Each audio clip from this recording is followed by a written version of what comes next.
దేవుడు చెప్తున్నటువంటి మాట.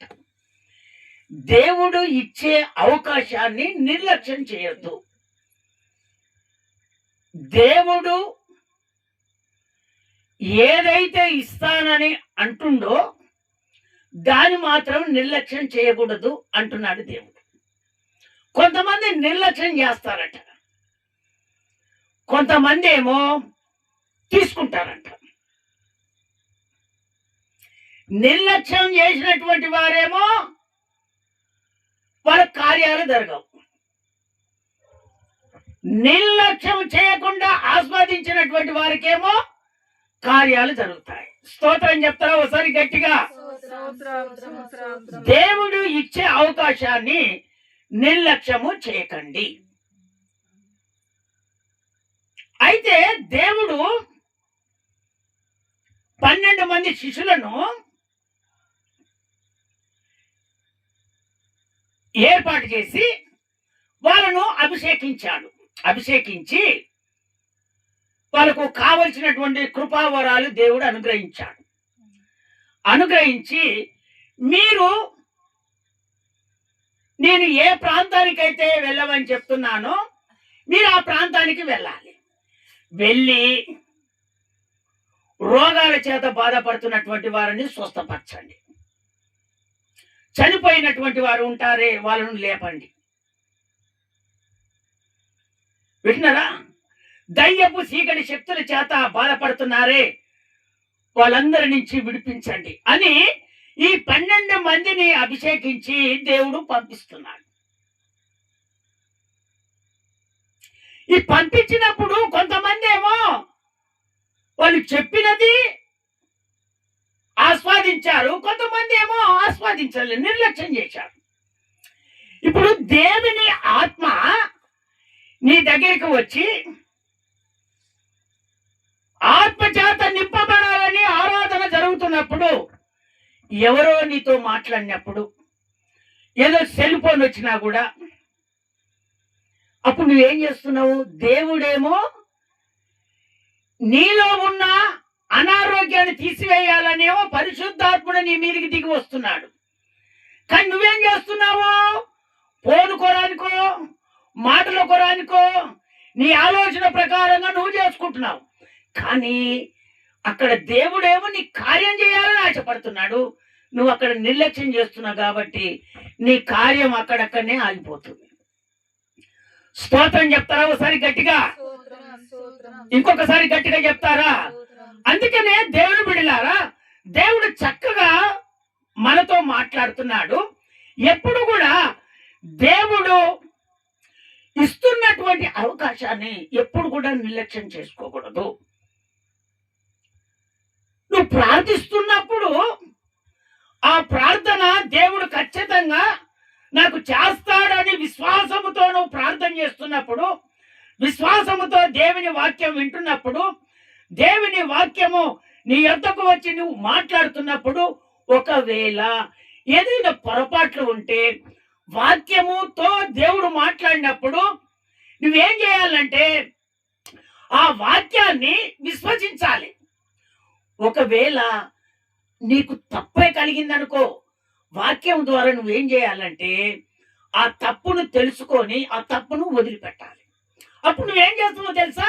ఆయన ఇచ్చే అవకాశాన్ని నిర్లక్ష్యం కాదు, అప్పుడు దేవుడు ఖచ్చితంగా నీకు మేలు చేస్తాడు. కొంతమంది ఇదే దేవుని వాక్యము దేవుడు మాట్లాడుతున్నప్పుడు ఆ వాక్యాన్ని మంచి అయితేనేమో లోపలికి తీసుకుంటారు, కొంచెం కఠినంగా ఉన్నాయటనేమో లోపలికి తీసుకోరు. ఎందుకు తీసుకోరు? అయ్యో నాకు బాధ, లోపల ఉన్నటువంటి మచ్చ పోకూడదు. అందుకని నా దేవుడు మనల్ని పరీక్షించేది అది ఒకటే. ఏందో తెలుసా?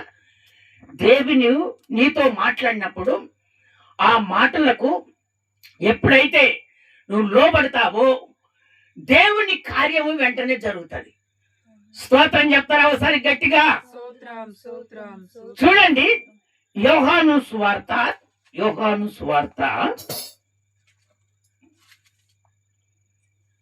1వ అధ్యాయము 11వ వచనంలో ఒకసారి చదివి వినిపిస్తామన్నాను.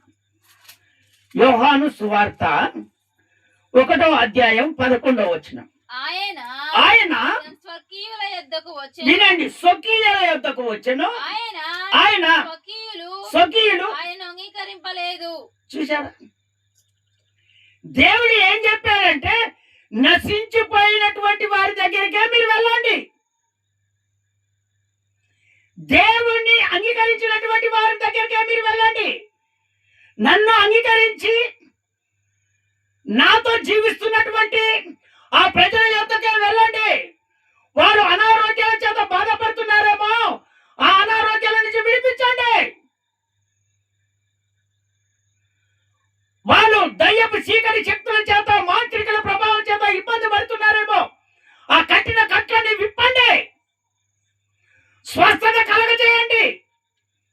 ఒకవేళ అనారోగ్యాలు వచ్చి, ఒకవేళ చీకటి శక్తుల చేత మరణించారేమో, ఆ చనిపోయిన వారిని కూడా మీరు లేపండి అని అధికారం ఇచ్చి, అభిషేకం ఇచ్చి దేవుడు పంపించాడు. ఆ స్వకీయుల దగ్గరికి వెళ్తే వాళ్ళు వింటున్నారా? వినట్లేదు. మరి చదువు, ఆ మాట చదువు, చక్కగా వినండి, మీరు జాగ్రత్తగా వినండి. ఆయన తన స్వకీయుల యొద్దకు వచ్చెను. ఆయన స్వకీయులు ఆయనను అంగీకరింపలేదు. మీ వోలే మా వోలే అన్నప్పుడు మా వోలేమో ఏం చేస్తున్నారు? అంగీకరించట్లేదు. అందుకనే అంగీకరించట్లేదు కాబట్టి వాళ్ళు మేలు పొందుకోవట్లేదు. స్తోత్రం చెప్తారా ఒకసారి గట్టిగా? ఇంకొకసారి గట్టిగా చెప్తారా? అందుకనే దేవుని బిడ్డలారా, దేవుడు ఆయన రక్తం చేత కడగబడినటువంటి వాళ్ళందరూ ఆయనకు సమీపముగా ఉన్నటువంటి వారు, ఆయనతో ఉన్నటువంటి వారు. అయితే దేవుడు అక్కడికి పంపించాడు స్వకీయుల దగ్గరికి. వాళ్ళ పరిస్థితులు ఎట్లా ఉన్నాయో ఇందామని పంపిస్తే వాళ్ళు అనుకుంటున్నారు ఈయన మావోడే కదా. స్తోత్రం చెప్తారా ఒకసారి గట్టిగా? ఈయన మావోడే కదా అని ఈయన ఏం చేస్తున్నారంటే, ఈయన చెప్పుతున్నటువంటి మాటలు వినట్లేదు. పరలోక రాజ్యం సమీపించింది, నా దేవుడు వచ్చేస్తాడు. ఒకవేళ అనారోగ్యాల చేత బాధపడుతున్నారేమో, అనారోగ్యాల నుంచి విడిపించబడతాయి. సాతాను ప్రభావాల చేత బాధపడుతున్నారేమో, సాతాను ప్రభావాల చేత విడిపించబడతాయి. చనిపోయారని బాధపడుతున్నారేమో, చనిపోయిన వారు లేపుతారు అని వాళ్ళు ప్రకటన చేయడానికి వెళ్తే, అక్కడ స్వకీయుల దగ్గరికి వెళ్తే వాళ్ళు వినట్లేదు. చూడండి దేవుని బిడ్డలారా, ఇంట్లో మనిషి చెప్తే ఇంట్లో వినరు కానీ బయటోడు చెప్తే ఖచ్చితంగా వింటారు. స్తోత్రం చెప్తారా ఒకసారి గట్టిగా? ఇంకొకసారి గట్టిగా చెప్తారా? అందుకనే మీకు ఇచ్చినటువంటి దైవజనుడు మీకు బోధించినప్పుడు ఈ బోధ మీరు వినరు. అదే వేరొక్క దైవజనుడు వచ్చి బోధిస్తే, వేరొక దైవజనుడు గురించి చెప్తుంటే అది వెంటనే వింటారు. అందుకని దేవుడు ఏం చెప్తున్నాడంటే అక్కడ వాళ్ళను ట్రయల్ చేస్తున్నాడు. అందుకనే స్వకీయుల దగ్గరికి పంపించాడు దేవుడు.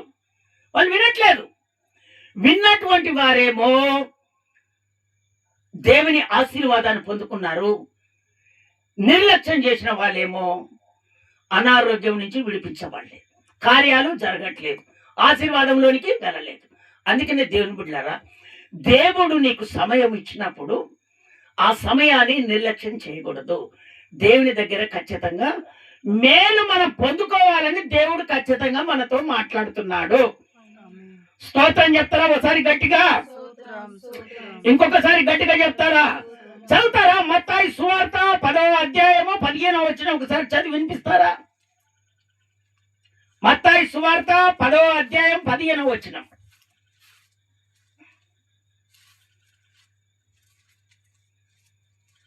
పదవ అధ్యాయం 15వ వచనం.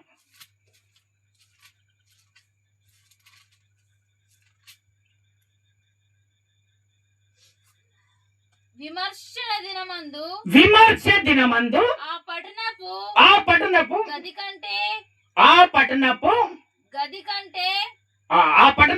కంటే సొదొమ గొమొర్రా ప్రదేశముల గది ఉండునని నిశ్చయముగా మీతో చెప్పుచున్నాను. నిశ్చయంగా మీతో చెప్తున్నాను అని అక్కడ ఖచ్చితంగా దేవుడు చెప్తున్నటువంటి మాటలు. ఇప్పుడు స్వకీయుల దగ్గరికి వెళ్తే వాళ్ళు ఏం చేస్తున్నారు? వినట్లేదు. అయితే ఈ బోధ,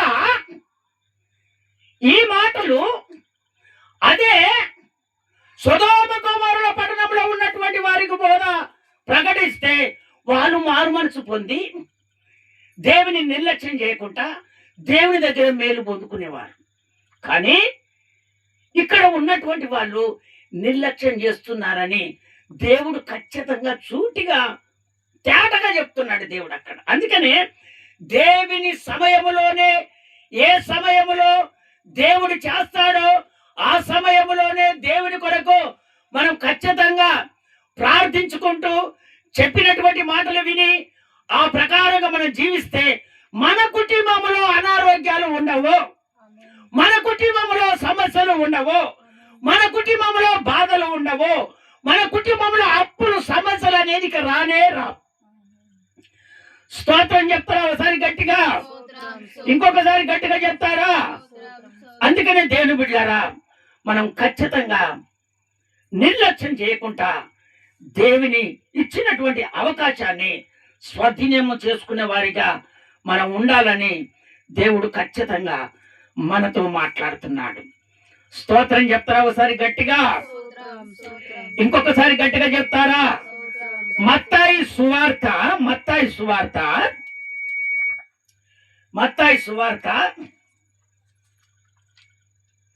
8వ అధ్యాయము 5వ వచనం చదువునాన్న. మత్తాయి సువార్త 8వ అధ్యాయము 5వ వచనం. ఆయన కపెర్నహూములో ప్రవేశించినప్పుడు ఒక శతాధిపతి చూచారా, ఒక శతాధిపతి ఆయన యొద్దకు వచ్చి ప్రభువా, నా కింద ఉన్నటువంటి పని మనిషి పక్షవాయువుతో మిగుల బాధపడుచు ఇంటిలో పడి ఉన్నాడని చెప్పి ఆయన వేడుకున్నాడు. స్తోత్రం చెప్తారా ఒకసారి గట్టిగా? అక్కడికి స్వకీయుల దగ్గరికి వెళ్తే వాళ్ళు వినలేదు, కానీ ఇక్కడికి వచ్చారు. మళ్ళీ ఇక్కడికి వచ్చిన తర్వాత ఆ బోధలు ప్రకటిస్తుంటే ఆ మాటలు ఎవరు విన్నారంటే శతాధిపతి విన్నాడు. శతాధిపతి విని ఆయన ఏమంటున్నాడు తెలుసా? అయ్యా, మా దాసుడు నా కింద పని చేసేవాడు,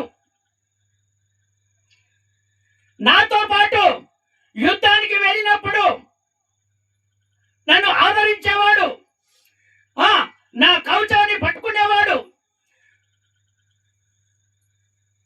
అతడు పక్షవాయువు చేత పడిపోయాడు. నాకు చాలా బాధకరమైతుంది. యుద్ధానికి వెళ్ళినప్పుడల్లా, మాట్లాడటానికి వెళ్ళినప్పుడల్లా నేను ఒక్కనే వెళ్తున్నానయ్యా, నా సహకారంగా ఎవరు ఉండట్లేదయ్యా.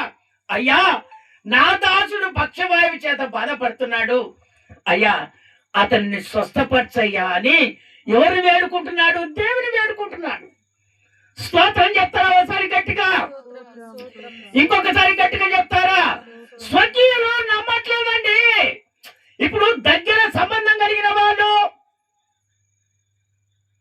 అసలు నమ్మరు.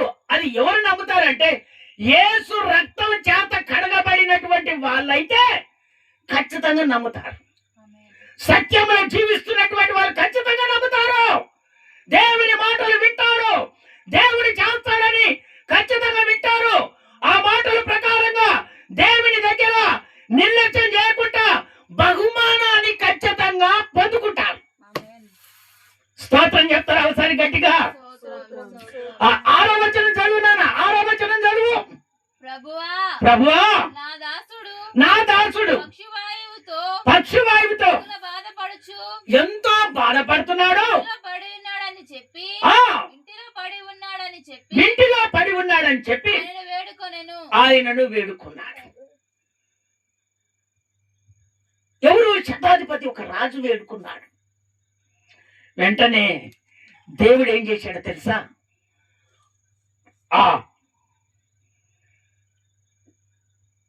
పదవచనం చదువు నాన్న, పదవచనం చదువు. యేసు యేసు ఈ మాట విని ఆశ్చర్యపడి వెంట వచ్చుచున్న వారిని చూచి ఎంత వచ్చుచున్న వారిని చూసి ఇజ్రాయేలులో ఇజ్రాయేలులో నేను ఎవరికైనాను నేనెంత విశ్వాసమున్న చూసారా, ఇంత విశ్వాసం ఉన్నదని చూడలేదని నిశ్చయముగా నీతో చెప్పుచున్నాను. చూసారా, అందుకనే దేవుడు చేస్తాడని విశ్వాసం ఉంచాలి. నిర్లక్ష్యం చేయొద్దు, వచ్చిన అవకాశాన్ని పోగొట్టుకోకూడదు. ఇప్పుడు ఒక రాజు శతాధిపతి, అతని కింద ఉన్నటువంటి దాసుడు, పని మనిషి అంటే అతనికి సహకారంగా ఉపయోగపడే ఒక భటుడు పక్షవాయువుతో బాధపడితే, ఇదిగో దేవుని మాటలు వింటున్నప్పుడు యేసయ్య ఖచ్చితంగా చేస్తాడని వెంటనే ఆ మాటలు విని వచ్చాడు. కానీ స్వకీయులు రాలేదు. ఆయన వచ్చి, అయ్యా నా దాసుని బాగు చేయయ్యా అన్నాడు. వెంటనే నా ప్రభు అక్కడ చెప్తున్నటువంటి మాట ఏందో తెలుసా, ఇదిగో వాళ్ళు వినలే, కానీ దేవుని అంగీకరించినటువంటి వాళ్ళు ఇంత విశ్వాసం ఉందని నేను ఎప్పుడు అనుకోలేదు.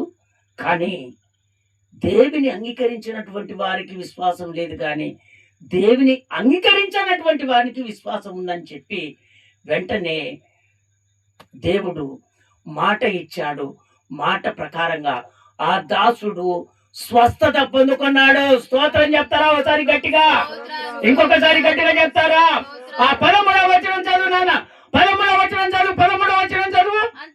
అంతటా యేసు ఇగో చెప్తున్నాడు, ఆయన వెళ్ళలేదు అక్కడికి. అయ్యా నువ్వు రావద్దు అంటున్నాడు. నేను వస్తాను, నీ దాసుని దగ్గరికి నేను వస్తాను. అయ్యా నువ్వు రావద్దు, గాని నువ్వు మాట మాత్రం ఇవ్వయ్యా, నా దాసుడు బాగుపడతాడు, స్వస్థపడతాడు.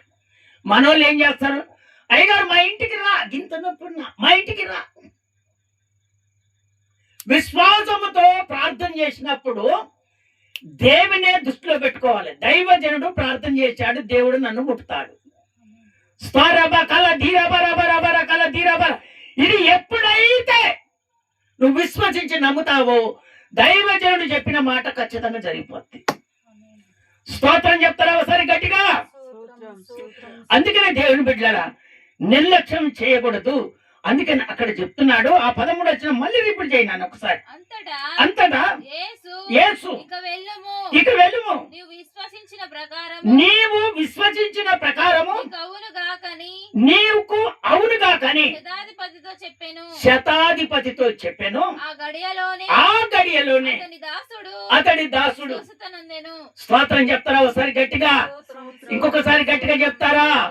స్వకీయులు స్వస్థత పొందుకోలేదు, కానీ దేవుని అంగీకరించినటువంటి వాడు విశ్వాసం ఉంచాడు దేవుని మీద, వెంటనే స్వస్థత పొందుకున్నాడు. అతడు దేవుని అంగీకరించాడు. స్తోత్రం.